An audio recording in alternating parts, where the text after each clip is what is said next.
Hello বন্ধুরা, আজ আমরা জানব এমন এক উপজাতির কথা যেখানে মৃত আত্মীয়দের দাফন করা হয় না, বরং পরিবারের সদস্যরা তাদের মৃত স্বজনদের সঙ্গে বছরের পর বছর বসবাস করেন।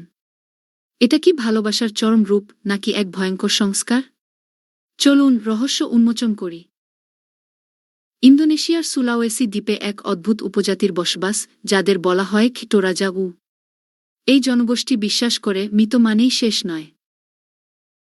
তাদের মতে একজন মানুষ মৃত্যুর পরেও তার আত্মা পরিবারের সঙ্গেই থাকে, যতদিন না তাকে উপযুক্ত বিদায় দেওয়া হয়। তাই মৃত ব্যক্তিকে জীবিতের মতোই রাখা হয়।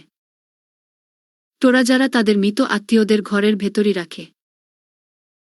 তাদের মৃতদেহ সাজিয়ে রাখা হয় যেন তারা এখনও জীবিত।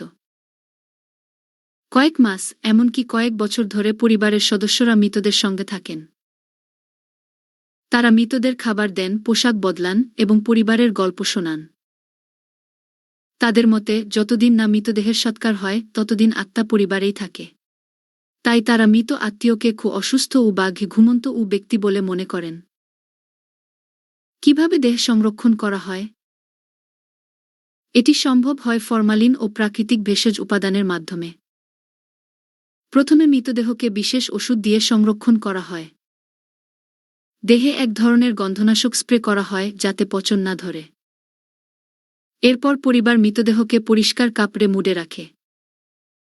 এভাবে এক একজনের মৃতদেহ ১-০ থেকে ১-৫ বছর পর্যন্ত সংরক্ষণ করা হয়। মায়ানক উৎসব, মৃতদের নতুন জীবন। প্রতি ৩ বছর পর টোরাজা জনগোষ্ঠী মায়ানক উৎসব পালন করে, যেখানে মৃতদেহকে নতুন পোশাক পরানো হয়। পরিবারের সবাই মিলে মৃত স্বজনদের কবর থেকে বের করেন। তাদের চুল আঁচড়ানো হয়, নতুন জামাকাপড় পরানো হয়। এরপর তাদের পরিবারের সঙ্গে ঘোরানো হয় যেন তারা একসঙ্গে সময় কাটাতে পারেন।